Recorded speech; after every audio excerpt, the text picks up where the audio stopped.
Wagwan, everybody. Welcome to the DISE History podcast, where we'll be speaking about history and as well family history and how history relates in terms of Caribbean people for the present as well as in the past, and how in the past what that does and brings forth for what we are going through at present and what we can learn from our history, from our family, and take that moving forward. So I do hope you enjoy the podcast, and if you like it, please ensure to subscribe, like, and review. Thank you.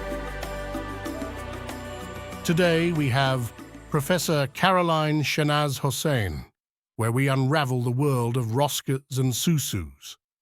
We delve into these age-old financial practices, exploring their origins, cultural significance, and modern-day relevance. Let's explore valuable insights into these grassroots financial systems that have stood the test of time. Caroline Shenaz Hossein for coming on to the podcast, DISE History podcast, to talk about ROSCAs and susus and partners, as this is very personal to me, as I grew up in a home where my mom was one of these banker ladies. And so before we start, I'll just have you do a brief introduction of yourself.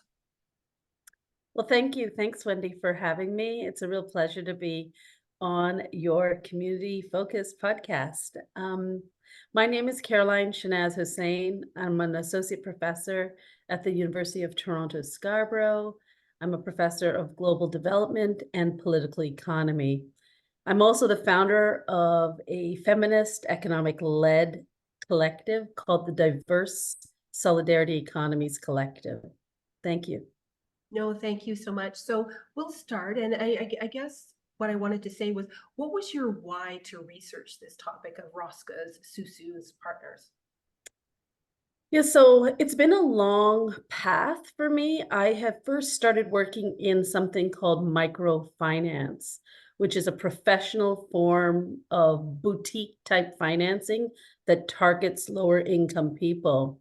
Very organized, very professionalized. I was looking at that across the Caribbean and started to realize and question its impact on society. And that's when I started to see diverse forms of economic development happening more locally in communities, and started to appreciate more cooperative forms of financial systems, so more group financing, and had a strong interest in the power of collective organizing through informal institutions. And so as a researcher, that's where my interest started. But prior to that, I had worked a long time, a decade and a half, in the field of microfinancing, more so focused on group style lending programs. But often most of that field was very individualized in the ways it was doing financial services. And so my interest then, of course, if you're interested in group banking, I started looking at more indigenous forms of group banking, particularly from those in the African diaspora. No, that's great. And then now, just to kind of define what ROSCAs and susus are. I'm glad you're asking that, because it's become now, it's slowly becoming a part of the ecosystem, particularly where people emigrate. So whether it's the US, Canada, or parts of Europe, people are starting to get familiar with this term ROSCA. So ROSCA is an acronym, and it stands for Rotating Savings and Credit Association. It's practiced around the world globally, even in global north developed country contexts, like Canada. It goes by various vernacular names, so localized cultural names, and various cultures are doing it. Many of us know it as susu. My people hail from Grenada and Trinidad, and they call it susu. Another part of my culture, they call it box hand, they're Guyanese, or box. But so many cultures are doing it, right? Jamaicans have patna, Indians have chit, Chinese have hua, Indonesians have arisan, Muslims call it sanduk for the name called box. So there's so many cultures when around the world that are using these systems. And when they migrate, they bring these systems. So a ROSCA is an informal institution. It is membership based, meaning a group of people come together. I usually on affinities, so that could be cultural, it could be work, it could be neighborhood, it could be class affiliation. I mean, there is some kind of affinity that people have. This group then decides the rules, procedures, and the governance or the structure of the kinds of ROSCA they're going to organize. So people come together with a ROSCA, a rotating fund in mind, as a group. They decide and determine locally what that structure will look like. And it's basically taking your own deposits. So it's like forced savings, if you can think about it like that. People decide, the membership decides with maybe their banker lady, the chief banker lady, what that fixed deposit will look like on a cycle that they determine appropriate for its members. And they rotate, giving each person in turn a lump sum of money. And it's only for a defined period of time. So there is a starting point of a ROSCA and an ending point, and people are very clear when this project will end. And so the group decides all of those sort of terms, but I like to think of it as short form for ROSCA is a community-based bank that is focused on savings, kind of akin to what people might know as a credit union. For sure. And then, of course, I guess who are the individuals that actually participate in this type of savings program? And I think you alluded to it that it is cultural, but again, if you could just elaborate on that. Yeah, sure. So it varies. Membership, the type of membership varies. There is a cultural aspect to some ROSCAs because, I mean, it's changing though. The terrain in terms of how we participate in ROSCAs, from the time I started this work about 12 years ago, it was very culturally identified.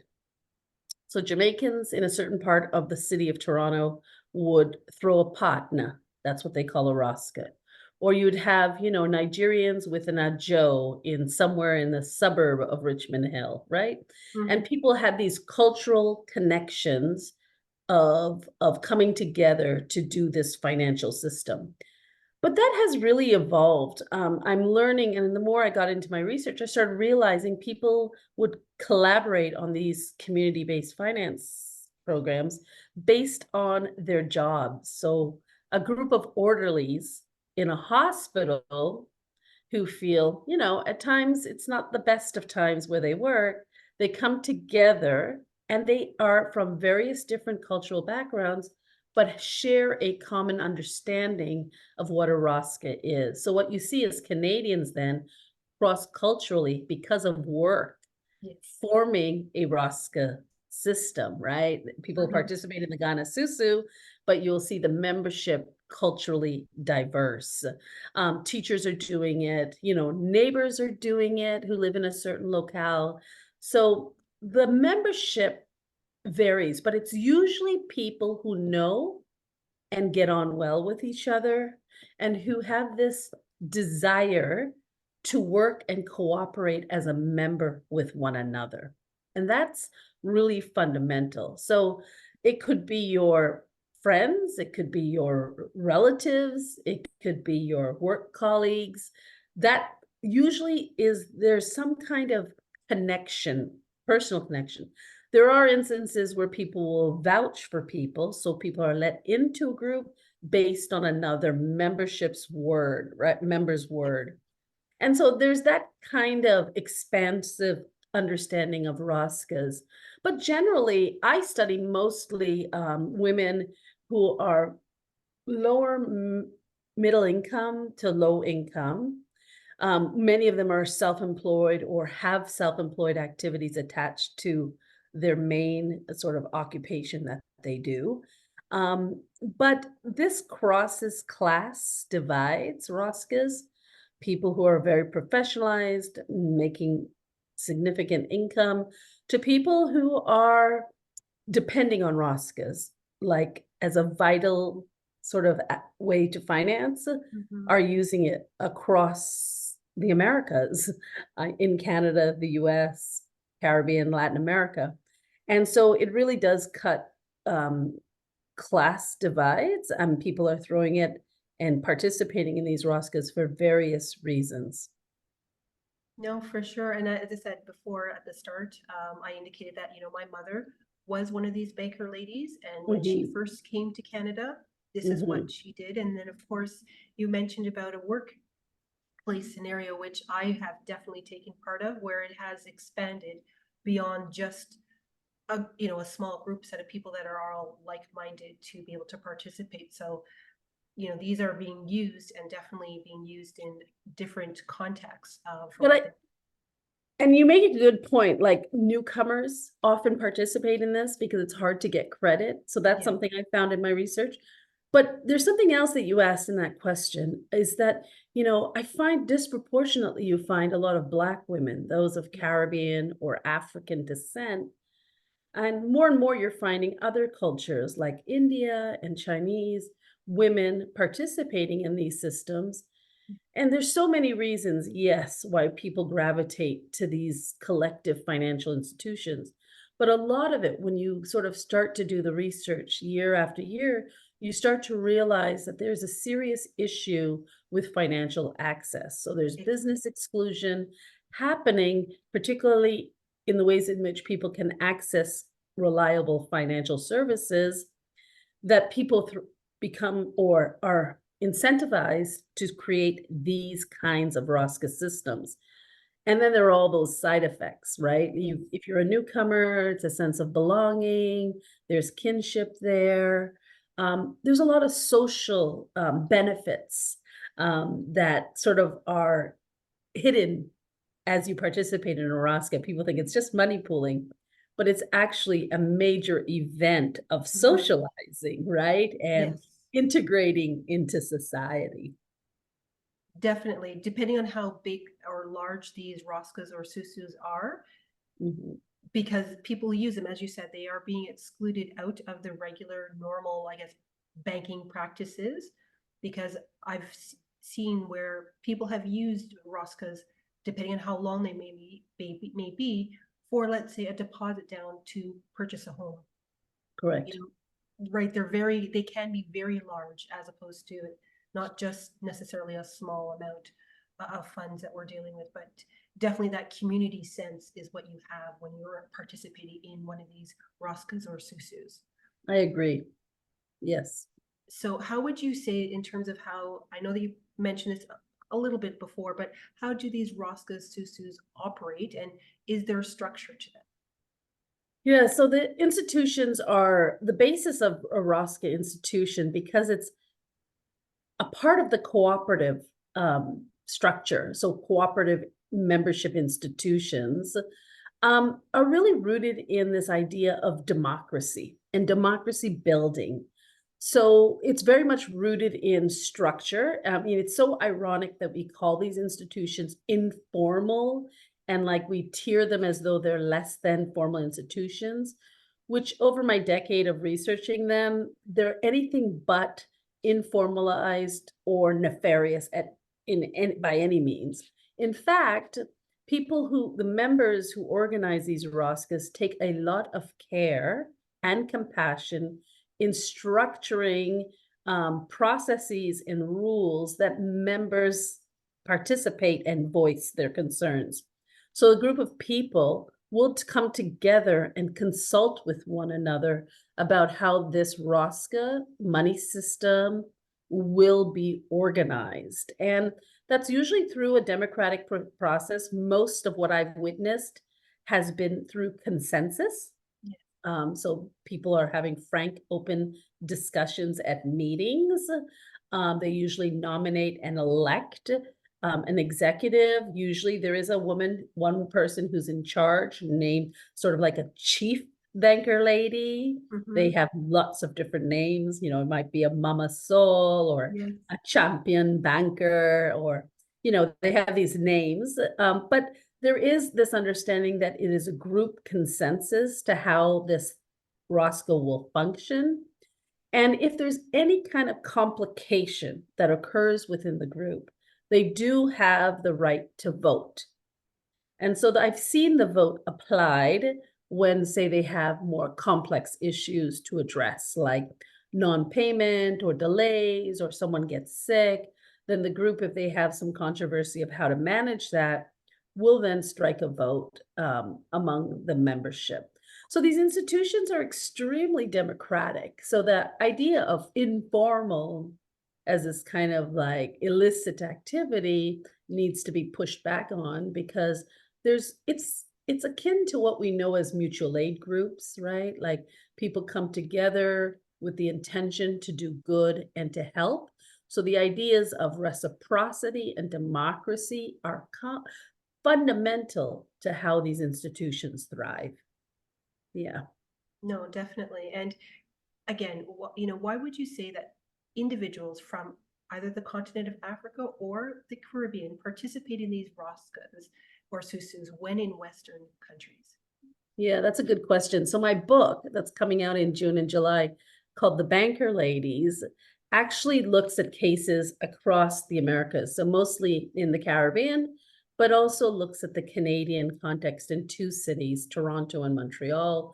But I've done collaborative work with colleagues in the US. We published a book called Beyond Racial Capitalism, where we look at the ROSCA system in a number of US cities, as well as in Dublin, Ireland. My future work has started looking at and thinking about ROSCAs in the UK, where there's lots of Caribbean and African descended people there, to try and understand what are the experiences of ROSCAs when you live in a global north developed country. And one issue that keeps coming up and up again is the issue of anti-Black racism, particularly in financial services. And so the idea of business exclusion, as both as women and as being Black and as being often from a lower income, are the strikes against them from accessing reliable financial services. And so this is why I believe, there's so many reasons why people participate, but this underscores sort of when people use ROSCAs as a lifeline, it has to deal with these really deep forms of economic inequality and exclusion that is occurring against Black citizens in these countries, but particularly Black women who are lower income are shouldering, I guess, the bulk of this exclusion. And so that tends to be the driving force of why ROSCAs have some staying power in major cities in the global north, like Toronto, Miami, Montreal, New York City, and what have you. So that's the issue. That's the crux of the issue. But people also participate and hold on to these legacies from various cultures beyond the African diaspora. And a lot of that has to do with sort of kinship and really developing relationships with other people, and that need to assist one another, but also this idea that there's a dissatisfaction with the menu of commercial finance that pushes all people, to become individualized forms of banking, and to subscribe to that notion. And not every one of us in a society agrees that we should all be individualized. I'm a cooperator. I belong to a credit union. I'm very proud that I'm a cooperator, right? And so I can see why people would naturally gravitate to a system like a ROSCA.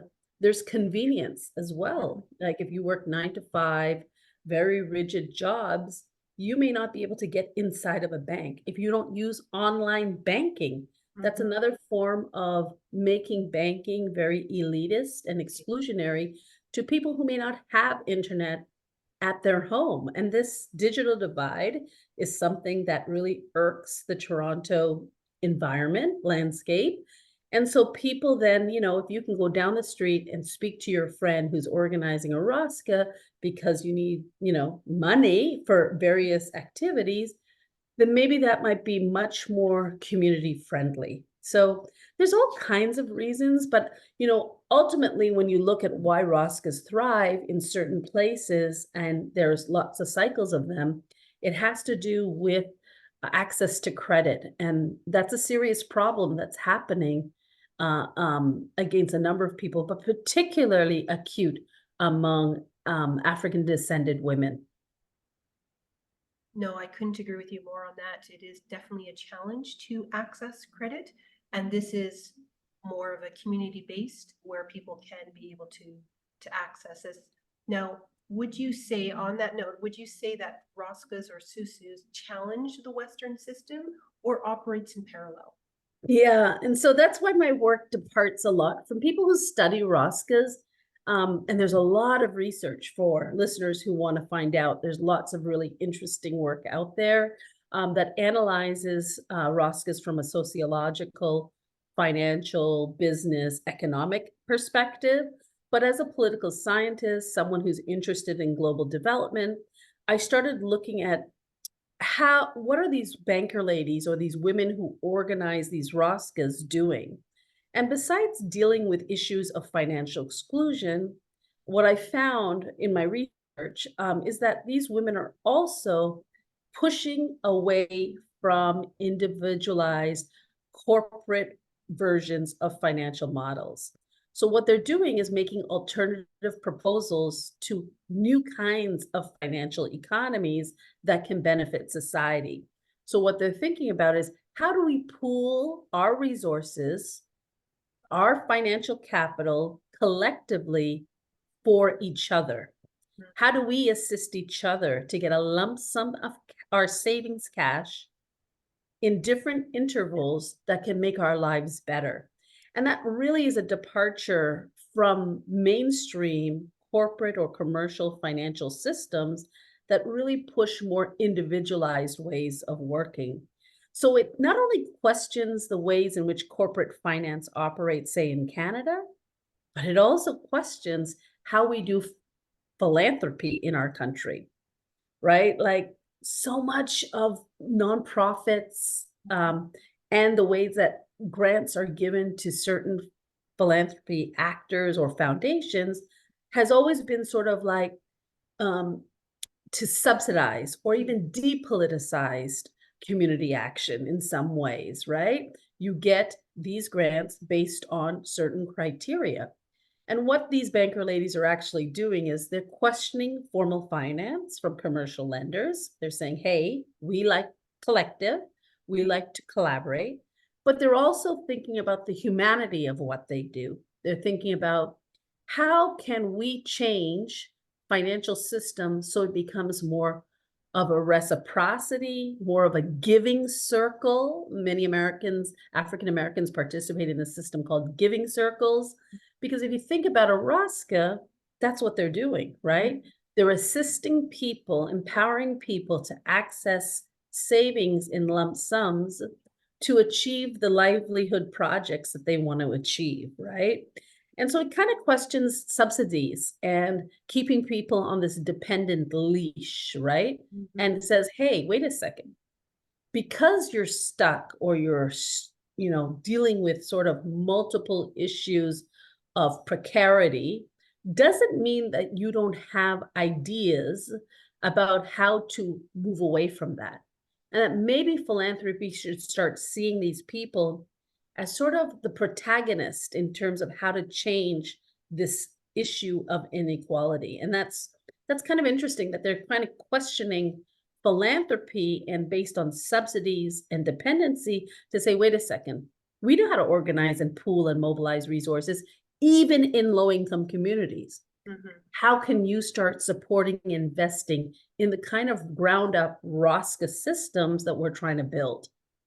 And I think it's profound. So they're, in so many ways, banker ladies are questioning the Western corporate system of finance, but they're also questioning the ways in which we think about help and philanthropy. No, for sure. And again, I know that we kind of touched upon this before, but what would be some of the examples that you can provide that members that are part of ROSCAs and susus would use the funds for?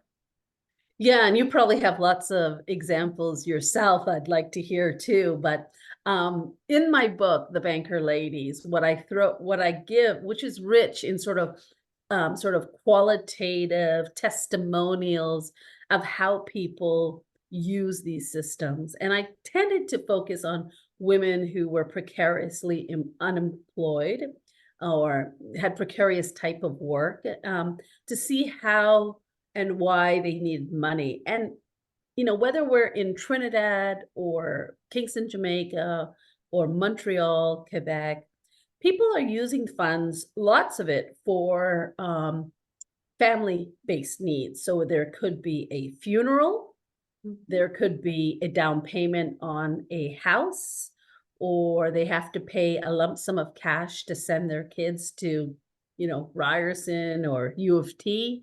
Um, they may need funds for stocking up on their inventory for their sideline business. Women are using it for a multiple of reasons. Money is so fungible that we don't really know how people are using it in so many different ways. And it's personal, but it's also used in a very productive sense. And a lot of the women I met with were using it for various entrepreneurial sort of businesses that they were doing in their community. I think that one thing that's key here to say is that we have a lot of Black women who are Muslim and can't actually access financial systems through a bank because it runs haram against their faith. Yes. And so banks haven't even figured out, how do you do banking that reaches people who practice Islam?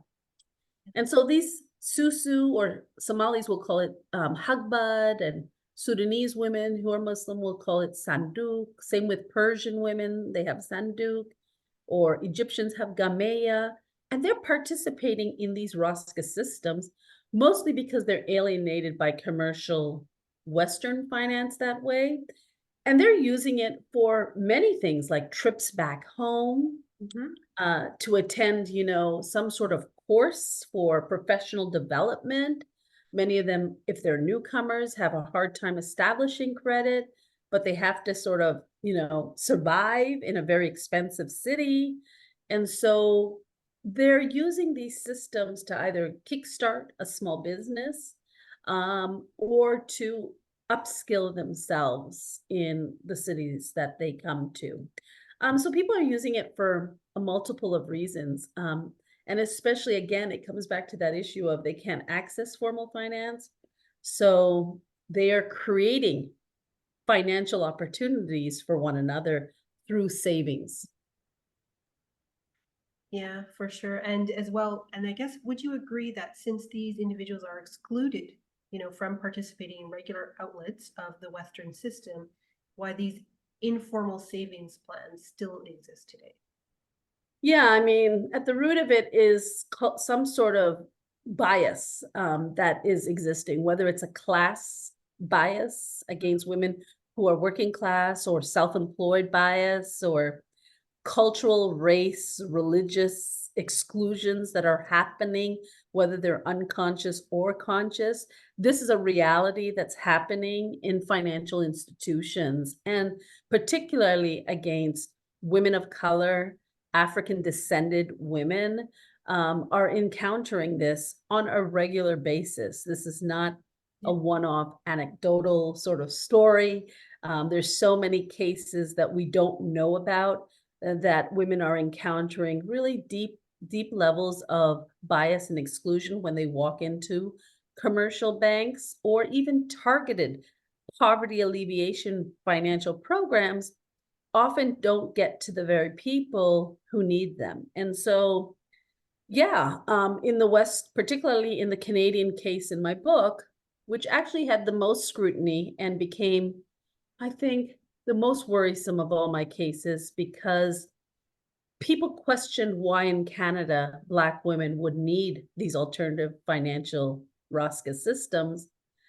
But I think since 2020, there has been sort of a very bold awakening, for many people are aware of the concept of anti-Black racism that's existing in our society, and how white supremacy is sort of infiltrated in spaces that you would not even expect it to be, right? Yeah. And then these women, instead of falling victim and wanting and having to depend on a system, are actually engaging their fellow members or people that they know and trust to do something proactive. And that takes a lot of labor for them to organize as banker ladies a ROSCA system, particularly when a system is being very hostile to them. Yeah. And so I think that there is even more reason for us to start recognizing the work that it entails to mobilize funding in lower income communities, but also the labor and time it takes to repair the harms that these women have encountered when they socially engage, right? Yes, I'm sure we're going to talk about that at some point, but Yeah. I do think that there is a specific trigger that has been happening in places like Toronto, Montreal, New York, Miami, that are deeply affecting Black women, particularly newcomers, lower income, that makes these ROSCA systems so vital to their survival. No, absolutely, because I know that you mentioned in terms of these, depending on which neighborhood that you may be in, there may not be the actual bank to go to, but there are other alternatives which are very risky as well, that you can say that are very aggressive in terms of what they charge to somebody in, Right. right, in those types of neighborhoods. Yes. That you'll see. And those, I said, those are very risky and very challenging, even if you do want to access that. It's coming at a huge cost and risk. So, and I guess this ties into my next question is, like, in your research of the ROSCAs, has there been any negative impacts of individuals participating in the programs in these Western societies?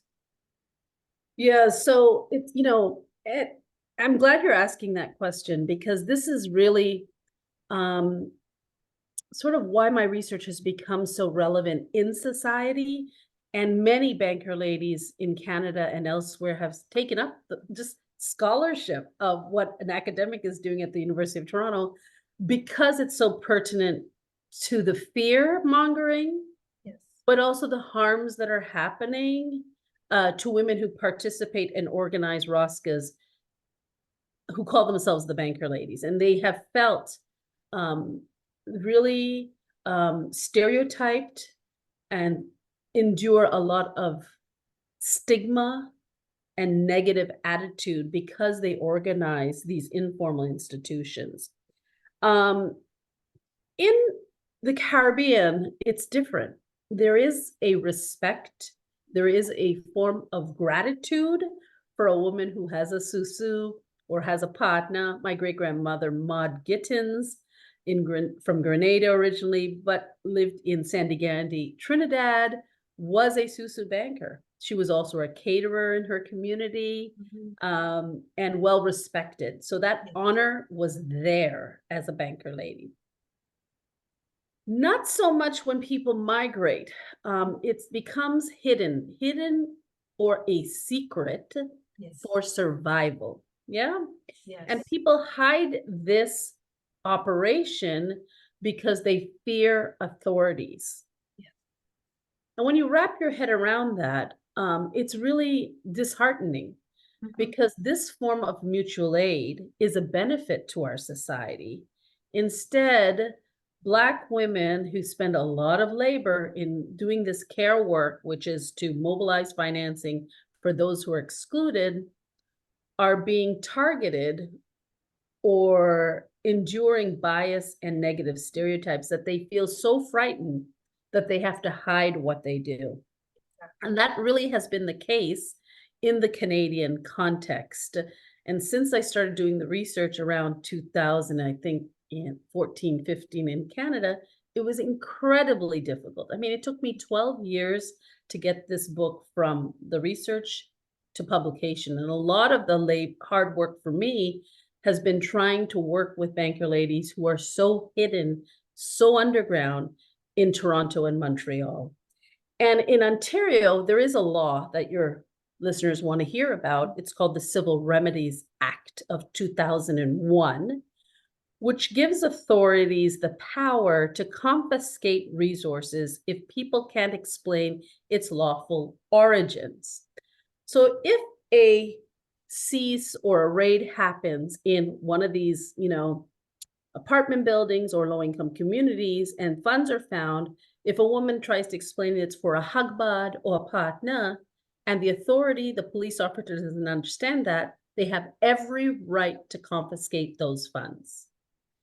So those are some of the harms that are happening, and they're not infrequent. They're happening enough, but because there's all this shame and secrecy about what these women are doing because people don't understand it, then it becomes like part of the process to manage these collective systems.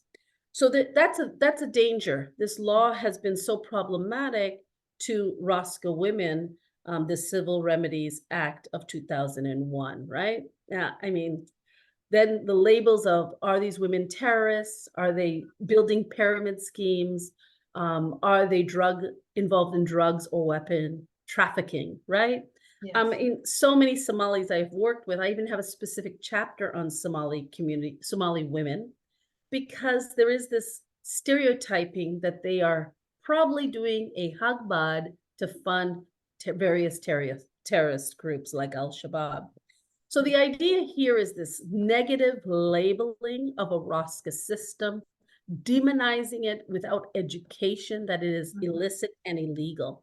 When really a ROSCA are savings funds that are after tax income that are being gifted to one another to help each other out.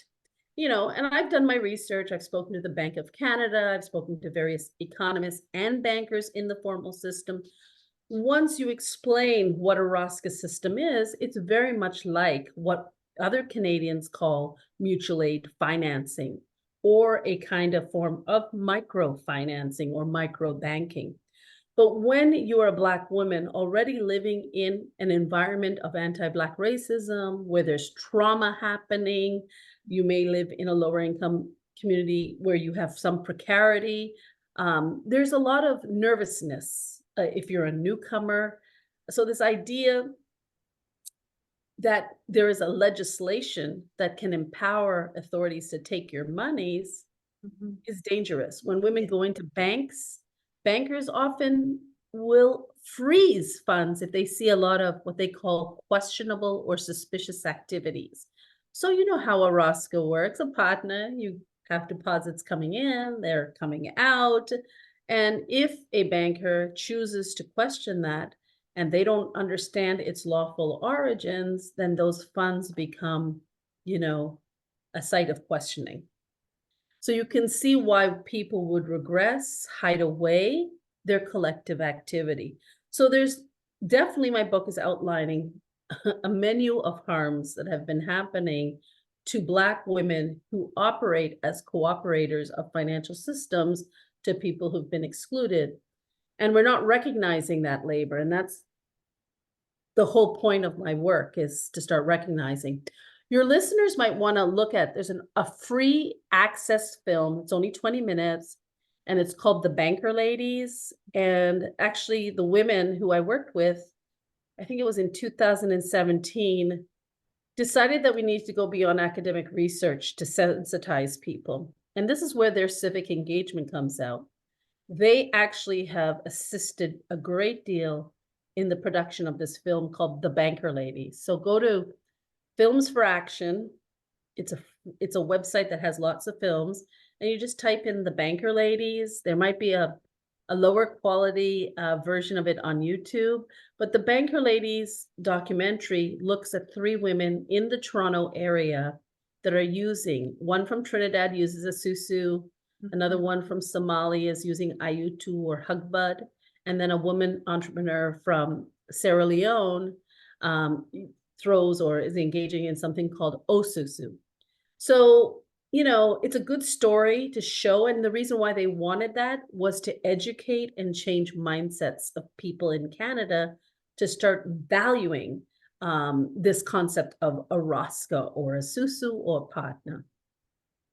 No, definitely. And I will put those in the show notes as well so people can have that. But again, you provided something where they're weaponizing the law against a group of people where the law has always been weaponized against for something that is basically for the community and that is not really providing any great harm or danger to the rest of the greater community at large. So for sure. And Canada needs to catch up because in London, England, right now, the Bank of England has a huge exhibit on slavery and banking. And adjacent to that, you know that, and adjacent to that is this partner exhibit. There are two Caribbean women who, I think they're from an organization called Museum And, which is a Caribbean historical museum. And what they have done is work with the Bank of England and their museum staff to create a small exhibit showing the usefulness of the partner hand, particularly with the Windrush, Jamaican and Caribbean community. And so it's just an exhibit called Partner Hand. It's free. So if any of you find yourself in London, I think it might terminate or end this summer in 2024. But if any of you find yourself in London before then, you should check it out. It's free and it sort of outlines what a partner hand is. And what I think what's remarkable about this is that you have in the seat of what was empire, the Bank of England, who has an exhibit on slavery and banking, but also they have adjacent to it the self-help financial system that they recognize as being legitimate because there was so much oppression and business exclusion happening against Caribbean immigrants, which continues to this day. And so they were actually kind of celebrating and recognizing the value of ROSCA system. So the Canadian landscape, particularly maybe our Bank of Canada, has a lot of catching up to do in terms of thinking about how Black women have contributed to more equitable financing in our country from within communities. Definitely. And now, would you as well say that that there's a philosophy with ROSCAs, susus, as it's not only about money? So yeah, susu and these ROSCA, partner, chit, Arisen, whatever the names people are using, there's so much care, compassion, reciprocity, and love. And for me, I even did a lecture at the Harvard Business School more recently, and I called it Radical Love in Business in Society. And why I do that is because ROSCAs, yes, are principally about the rotating sharing of financial goods. But when you attend a ROSCA, and probably a partner meeting, there's so much camaraderie, so much friendship, so much love and attention to each other's social needs, that what you end up seeing is that it's not just a financial institution, but it's an institution that is repairing harms that may have happened against women wherever they are living. It is an institution to be recognized, to be seen, and to be validated for the work that you're contributing. And these ROSCA systems, for me as an academic, why I'm interested in them is not just about the money or the social emancipation aspect of it, but what I see is this civic engagement arising out of these ROSCA systems that is quite powerful, particularly among youth, when they are engaging in what they call peer-to-peer lending or ROSCA systems. What's so profound for me is how they're engaging as citizens to transform an unjust and unequal economic system. And I think that kind of, when you think about that, it takes a lot of courage knowing the harms that exist, the negative feedback they get, to take on that work to build up civil society, right? I mean, so for me, ultimately, it's about love and caring at the very fundamental basis of what a ROSCA system is. But they themselves are taking on so much labor to build up a better world. And I think that that's what's so key about these systems. It's about transforming financial economies. No, definitely. And, since these ROSCAs and susus have been around for centuries, do you see this program as being formalized in Western societies, or at least not looked at in a negative light? Yeah, the issue of formality versus informality, I don't know if in my lifetime that will be resolved. Well, what I do know from learning from these women over a decade plus is that there is no consensus on whether to formalize or not to formalize. There are groups who see the value of being informal and that informal institutions are needed in our society to function well. And then there are groups who want more formality, particularly as they move it through on digital spaces like sort of e-commerce types of platforms or internet apps for ROSCAs, which there are some, like Wovio. There's a group of young men, Canadian men, who are doing it out of Alberta. I mean, these platforms that are online are becoming more interested in the formal aspect. And there are groups of people who want that assurance. And then there are some people who are like, can we not have both? I don't know. I don't want to choose. I would like to dabble in both the formal parts of it, but also the informal. And Ghana actually has applied a more pragmatic approach. And from my studies with Ghanaians, and I've worked with a Ghanaian scholar by the name of Samuel Bonsu, what we learned is that Ghana's public policy has taken on a much more inclusive approach to their susu system. Most of it they recognize will always be informalized, and that's fine.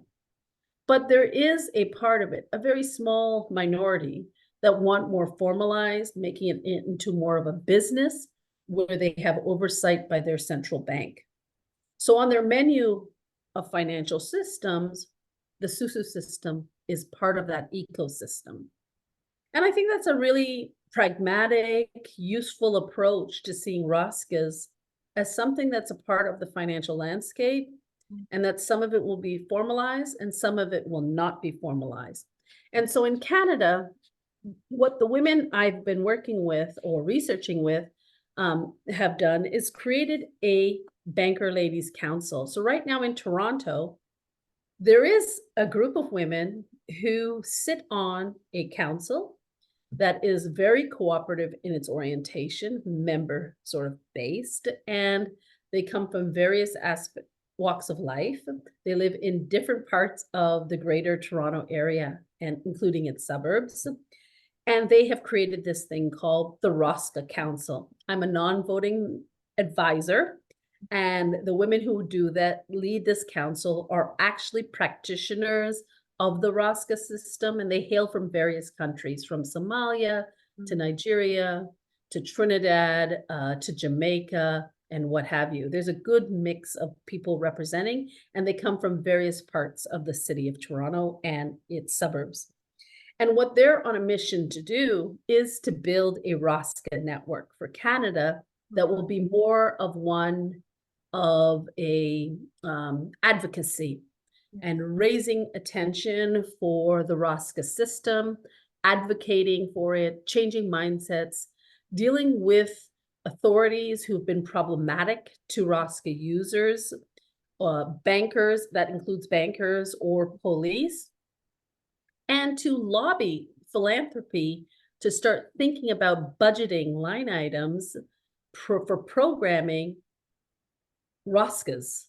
Because right now, philanthropy thinks of just subsidies, and they're thinking, well, why not start teaching and modeling good philanthropy along, the self-help ROSCA system, but on our own terms, yeah?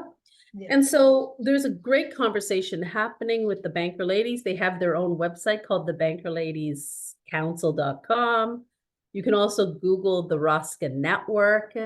Andrea Barrett, who's a Jamaican Canadian, lives in Brampton, has been sort of leading the group, and that was through a democratic consensus system that she's become the leader of the Banker Ladies Council, who works in close partnership with the Ontario Cooperative Association. Oh, wow. But these women have really, within a few years, have really come out of hiding to start becoming advocates Yes. for this system. Yeah. And it's really changing sort of the dialogue. A lot of them are doing workshops, they're having community town halls. I mean, outside of the academy, they're doing this community-based banking education to people. They're not about financial literacy, they're about financial confidence. Like, you all already know how to do savings because of this legacy. So they're about promoting and really sort of spreading it. And so now what we're finding is that other Canadians who never heard of it are like, this is like mutual aid financing. I want to be a part of it. How do I do it? So I'm actually working with them to craft a how-to guide on how to do a ROSCA and what does it take to do a ROSCA system. And these banker ladies have secured significant funds from Meridian Credit Union to assist them in the building up of a ROSCA network for Canada. And so has the Cooperators Group, an insurance company in Canada, has also supported my research, but also the banker ladies more directly in assisting them to have democratic, consultative town halls to discuss these kinds of topics on cooperation, to push even the cooperative network and the sector for cooperatives to invite ROSCA systems to participate, because even the cooperative sector has been kind of shy in welcoming ROSCA women who are cooperators and who understand what membership and working together means, right? And so they're on a mission, and it's pretty profound. I don't know if ROSCAs will ever be formalized, but I do know they're going to be educating Canada and the world about what a ROSCA system is, and to stop the harms against Canadians who are engaging in mutual aid financing. No, that sounds exciting and very, very, very positive, which is great to know. And as we come to an end, Professor Caroline Shenaz Hossein, what would you provide, I guess, as final thoughts for the audience so they can walk away after listening to this episode? Yeah, so I'm so grateful to you, Wendy, for your podcast. I think it's fantastic that you are hosting a community-driven podcast that is reaching Canadians, but listeners from around the world who may already know about these money pooling collective systems of financing. I think it's really important to know is that, one, that these ROSCA systems that these banker ladies are organizing is a labor of love. And that these women do it through mostly by volunteer. They are not paid for doing this labor. No one gets rich doing this work. It's just sharing of savings that they have to give each other access to a lump sum. These women are pushing against corporatized financial systems. They're pushing against traditional mainstream Western versions of philanthropy that often leads to dependency, and making us rethink, transform the current giving models that we have to ones that are more emancipatory, ones that are more driven by community. And I think that that's what's really important about the banker ladies and the work that they do with ROSCAs. But we have to remember that in an era of anti-Black racism, that these women are additionally taking care of people who have been harmed significantly because of exclusion, racism, sexism, all these isms that, Yes. push people to the margins. And they're repairing these harms with some sort of belonging, creating a safe space for people to gather, access resources that they need, but also to manage their traumas in a way that society has not been doing for them. And the point of my work is to show this civic engagement, that we should not just say thank you, but we should actually be compensating these banker ladies for all the labor they do to make countries more livable for those who are excluded. And these banker ladies by day are the women that we see in our grocery stores, driving school buses, taking care of our kids in the cafeterias, the walking guards, self-employed in small shops and stuff. These are the women doing this extra labor. And on top of all that work that they do for minimal wage, they organize these ROSCAs in communities for free. And so I think there's something wrong. There's something morally bankrupt when we as a society don't see the value in that labor. And so what I feel is that, particularly in countries like Canada, that we're concerned about anti-Black racism, exclusion, economic inclusion, we should be thinking about how do we figure out ways to compensate these women for the work that they do as banker ladies. And so that's where I'm leaving it. I'm putting a pin there because I think that listeners here, let's start amplifying the work of ROSCAs. Let's start demanding that MPs and policymakers make this a part of an agenda to recognize and not to harm these women for doing good work.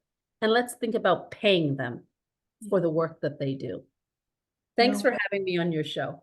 No, thank you. Thank you so much, Professor Caroline Shenaz Hossein. I really do appreciate your time and for you to come on and just speak about this, because it is something that we all, especially from the Caribbean or the African diaspora, we carry this, we know this from an innate perspective.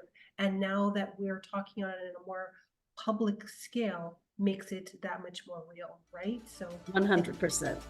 Thank you so much. Thank you. A pleasure. All mine. Hoped you enjoyed this episode, and if you did, please make sure to like, follow, subscribe, and write a review for the episode wherever you listen to your podcasts. Thank you.